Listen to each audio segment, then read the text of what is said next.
सोचिए जरा, एक ऐसा मुजरिम जिसका चेहरा, जिसका चाल चलन और जिसकी हर हरकत चीख चीख कर कह रही हो कि गुनाहगार यही है।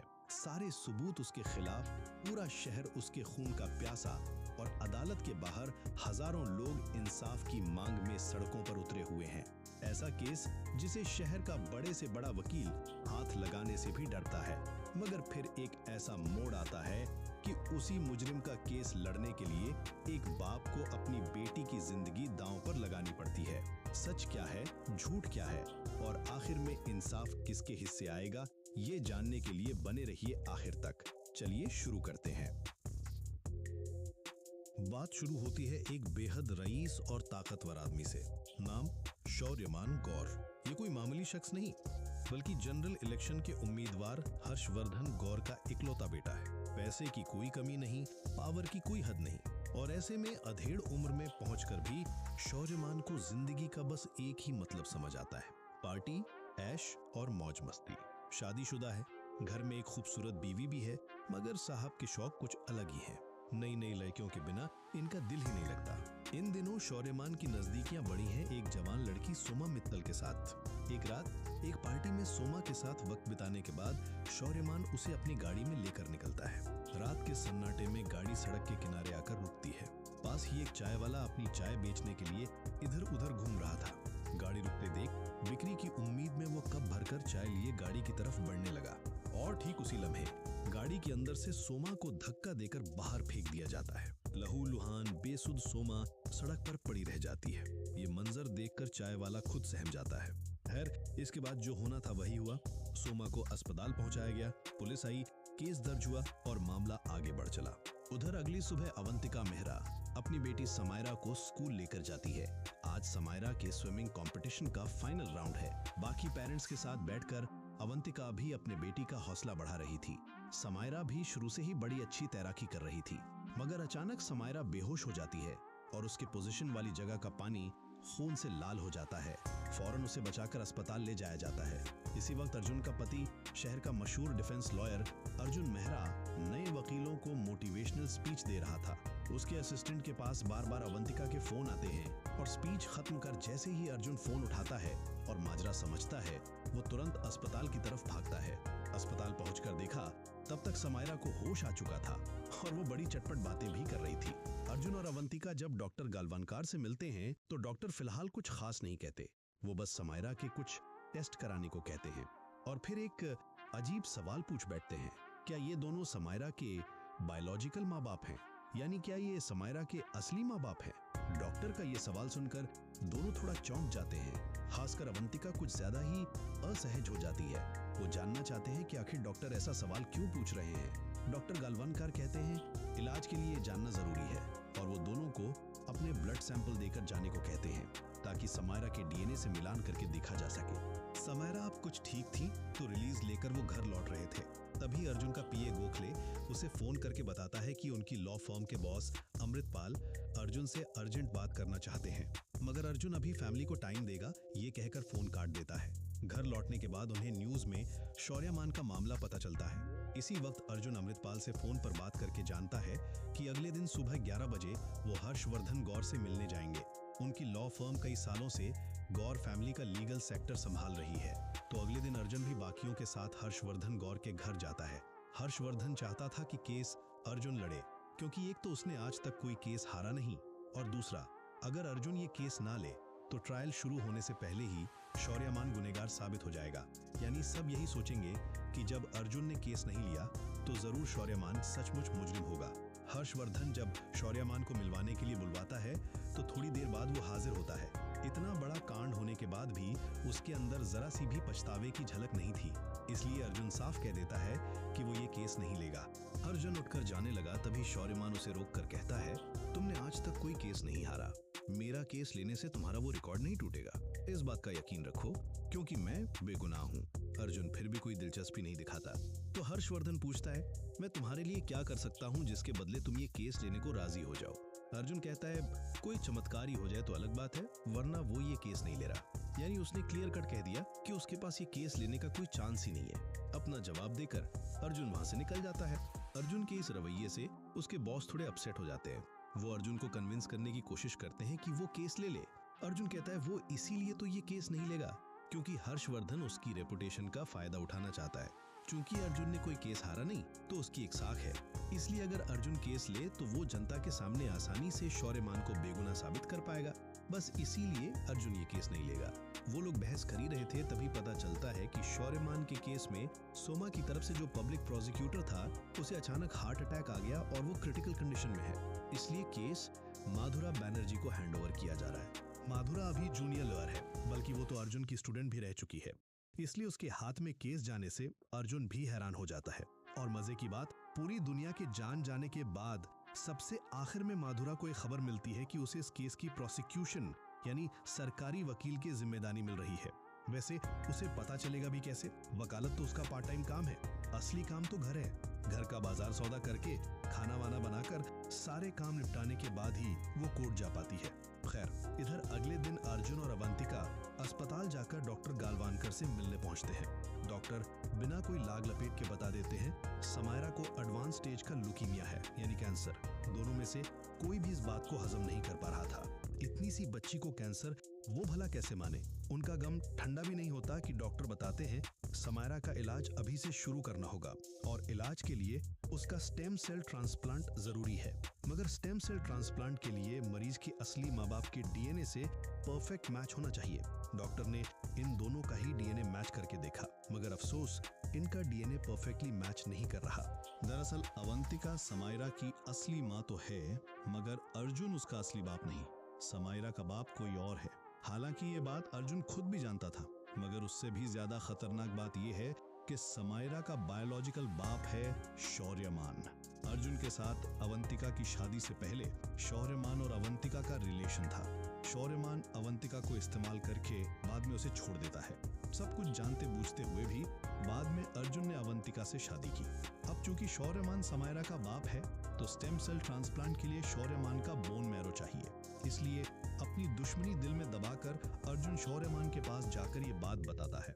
मगर अपनी बेटी का कैंसर ये शौर्यमान के लिए कोई खास अहमियत नहीं रखता, बल्कि अर्जुन ने सिर झुकाकर उसके पास वापस आना पड़ा, यही उसकी खुशी की वजह है। तो मौके का फायदा उठाकर शौर्यमान शर्त लगाता है, अगर अर्जुन उसकी तरफ से केस लड़े और उसे बेगुनाह साबित करे तभी वो समायरा के लिए बोन मैरो डोनेट करेगा।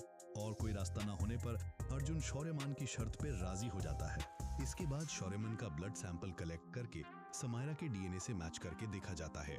दोनों का डीएनए परफेक्टली मैच कर रहा था, यानी शौर्यमान बोन मैरो डोनेट करे तो ही समायरा को ठीक करना मुमकिन है। तो चूंकि अर्जुन केस लड़ने को राजी हो गया, इसलिए शौर्यमान सरेंडर कर देता है ताकि कोर्ट ट्रायल शुरू हो सके। अर्जुन के शौर्यमान की तरफ से केस लड़ने की खबर टॉक ऑफ द टाउन बन जाती है। चारों तरफ चर्चा आलोचना से माहौल गर्मा जाता है। ऐसा केस अर्जुन को हाथ में लेते देख माधुरा भी हैरान रह जाती है और वो थोड़ी टेंशन में भी पड़ जाती है, क्योंकि उसे ये केस अपने आइडल और गुरु अर्जुन के खिलाफ लड़ना है। खैर, कोर्ट ट्रायल से पहले माधुरा अपने काम वाम निपटा कर कोर्ट जाती है। हाथ में वक्त कम होने की वजह से वो असिस्टेंट से सोमा के केस की डिटेल्स चेक कर लेती है। सोमा इकोनॉमिक्स की ब्राइट स्टूडेंट थी, देखने में भी बेहद खूबसूरत। घटना वाले दिन यानी 30 अप्रैल की रात शौर्यमान रात 10 बजे से 11:45 तक एक क्लब में था। पुलिस ने वहां से 27,000 रुपए का बिल भी बरामद किया है। बारटेंडर की गवाही के मुताबिक उस दिन सोमा भी शौर्यमान के साथ ही थी और दोनों खूब एंजॉय भी कर रहे थे। रात 11:45 पर दोनों एक साथ बाहर निकलते हैं और इसके बाद ही जख्मी हालत में सोमा सड़क पर पाई जाती है। फिलहाल वो कोमा में है। माधुरा के साथ साथ अर्जुन भी अपने सेक्शन में केस की डिटेल्स खंगाल रहा था। अर्जुन के पास मौजूद जानकारी के मुताबिक उस दिन सोमा की 2 सहेलियां भी साथ गई थी। सोमा की सहेलियों ने उसे शौर्यमान के साथ अकेले क्यों भेजा? अर्जुन के मन में ये सवाल उठता है। वैसे यही सवाल माधुरा के मन में भी घूम रहा था, इसलिए वो सोमा की 2 सहेलियों ग्रीष्मा और हावोवी को बुलवाकर इस बारे में पूछती है।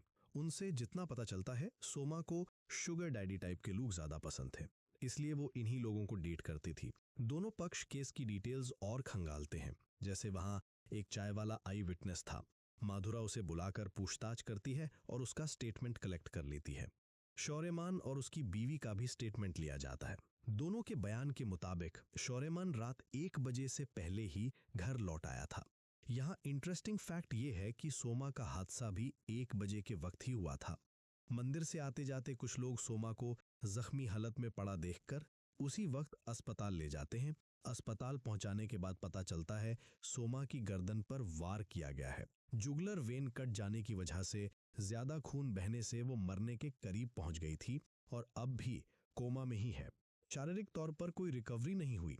हालांकि सोमा को जिस हथियार से वार किया गया वो अब तक नहीं मिला है, मगर गर्दन का जख्म देखकर उनका अंदाजा है कि शायद चाबी के रिंग से गर्दन पर वार किया गया है। हालांकि मर्डर वेपन न मिलने पर कोर्ट में ये साबित नहीं किया जा सकता। मगर इसके अलावा भी शौर्यमान के खिलाफ और भी कई सबूत हैं। जैसे घटना के बाद शौर्यमान की गाड़ी को केमिकल से बड़ी प्रोफेशनली धो पोंछ कर साफ किया गया। सोमा के नाखूनों में खून और स्किन लगी थी, जो झगड़े के वक्त सस्पेक्ट को नोच कर पकड़ने की वजह से नाखूनों में फंस गई थी। वो स्किन सेल और खून का डीएनए भी शौर्यमान से मिल जा रहा है, तो इससे स्ट्रॉन्ग एविडेंस और चाहिए ही नहीं। माधुरा कहती है कि शौर्यमान के पास खून का मोटिव भी है, अपॉर्चुनिटी भी है और उसका डीएनए भी मैच कर रहा है। तो फिर इस केस को अर्जुन के डिफेंड करने की गुंजाइश ही कहाँ है? ये तो एकदम ओपन एंड शट केस है। मगर माधुरा को टेंशन भी हो रही थी, क्योंकि केस अगर इतना ही इजी है तो अर्जुन मेहरा ने केस लिया ही क्यों? इसका मतलब वो लोग जरूर कोई क्लू मिस कर रहे हैं जो अर्जुन जानता है मगर वो नहीं जानते। तो खैर, कोर्ट ट्रायल के दिन दोनों ही काला कोट पहनकर कोर्ट में हाजिर होते हैं। कोर्ट के सामने सैकड़ा लोग शौर्यमान की सजा की मांग में विरोध प्रदर्शन कर रहे थे। अर्जुन, जज समेत सब वक्त पर कोर्ट आ जाते हैं, मगर काम निपटाकर आने में माधुरा को थोड़ी देर हो जाती है। जल्दबाजी में सीढ़ी चढ़ते वक्त ठोकर खाकर वो थोड़ी चोट भी खा बैठती है। कोर्ट रूम में घुसकर वो काफी असहज हो जाती है, क्योंकि उसके इंतजार में अभी तक केस का ट्रायल शुरू ही नहीं हुआ। माधुरा एक्सप्लेनेशन देती है कि सड़क पर जाम बहुत था। जज खींच कर कहते हैं, तो फिर हम कैसे पहुंच गए? क्या हम सेना के हेलीकॉप्टर से आए थे? माधुरा इस बार और भी ज्यादा असहज हो जाती है। तो जज के निर्देश पर अर्जुन अपने पहले गवाह के तौर पर खुद शौर्यमान को ही बुलाता है। वो शौर्यमान से कहता है, उस रात क्या हुआ था वो बताए। शौर्यमान पूरी तैयारी के साथ ही आया था। पहले तो वो खूब इमोशनल ड्रामा शुरू करता है, फिर बहाना बनाकर कहता है कि कुछ दिनों से वो अपनी सांसारिक जिंदगी से फ्रस्ट्रेटेड था, इसलिए थोड़ी गुड फीलिंग लेने के लिए उसने सोमा से दोस्ती की। सोमा उसकी बातें, उसकी परेशानियां बड़े ध्यान से सुनती थी, उसके सुख दुख में शरीक होती थी, इसीलिए वो सोमा की तरफ कमजोर पड़ गया। उस रात क्लब से वो डिनर के इरादे से निकले। रास्ते में गाड़ी रोककर वो कुछ देर बातें करते हैं। इसी वक्त इमोशनल होकर शौर्यमान सोमा को किस करने की कोशिश करता है। सोमा की इस तरह की कोई ख्वाहिश या इंटेंशन नहीं थी, इसीलिए सोमा घबरा कर शौर्यमान को नोच कर धक्का देकर हटा देती है और गाड़ी से उतरकर भाग जाती है। शौर्यमान भी कुछ देर सोमा के पीछे भागता है। उसका मकसद था सोमा से माफी मांगना, मगर थोड़ी दूर जाकर शौर्यमान को अपनी रेपुटेशन का डर सताने लगता है, इसीलिए वो हिम्मत न करके घर लौट आता है। शौर्यमान रोते रोते कहता है, उस दिन अगर वो सोमा के पीछे आखिर तक जाता तो शायद उसे मरना ना पड़ता। कोर्ट में शौर्यमान की बीवी भी मौजूद थी। वो शौर्यमान का इकबालिया बयान सुनकर गुस्से में उठकर चली जाती है। अर्जुन के बाद माधुरा जिरह करने उठती है और जानना चाहती है, शौर्यमान रात 1 बजे घर में था, इसकी क्या गवाही या सबूत है? शौर्यमान बताता है उसकी बीवी इसकी गवाह है। माधुरा ताना मारकर कहती है, अभी अभी जो गुस्से में उठकर चली गई वही आपकी बीवी है ना? शौर्यमान इस तरह के सवाल के लिए तैयार था और उसका जवाब भी रेडी था। वो कहता है, इतने कंट्रोवर्सी के बाद भी मेरी बीवी कोर्ट में हाजिर होकर मेरा साथ दे रही है, क्योंकि वो जानती है कि मैं बेगुनाह हूं। माधुरा कहती है उसकी बीवी का इकबालिया बयान यहां नहीं चलेगा, उसे कोई और सबूत दिखाना होगा। तब फिर अर्जुन बहस करने उठता है। दोनों पक्षों की बहस के बाद उस दिन के लिए केस शौर्यमान के हक में ही फेवर करता है। माधुरा लास्ट ट्राई के तौर पर गाड़ी धोने का मुद्दा उठाती है, मगर शौर्यमान बताता है वो वैसे भी महीने में 1-2 बार गाड़ी धोने के लिए सर्विसिंग पर भेजता है, इसलिए उस दिन भी बिना कुछ मीन किए उसने गाड़ी सर्विसिंग पर भेजी थी। तो आज के लिए और कुछ पूछताछ के लिए ना पाकर माधुरा अपनी जिरह खत्म करती है। इसके साथ ही आज के लिए कोर्ट स्थगित रखकर केस की फर्स्ट हियरिंग खत्म होती है। बाहर निकलते ही पत्रकार अर्जुन को घेर लेते हैं और केस के बारे में जानना चाहते हैं। अर्जुन बस एक ही बात कहता है, शौर्यमान बेगुनाह है। अर्जुन ना चाहते हुए भी शौर्यमान के साथ कंट्रोवर्सी में उलझ जाता है। सब उसे लेकर तरह तरह की आलोचना शुरू कर देते हैं।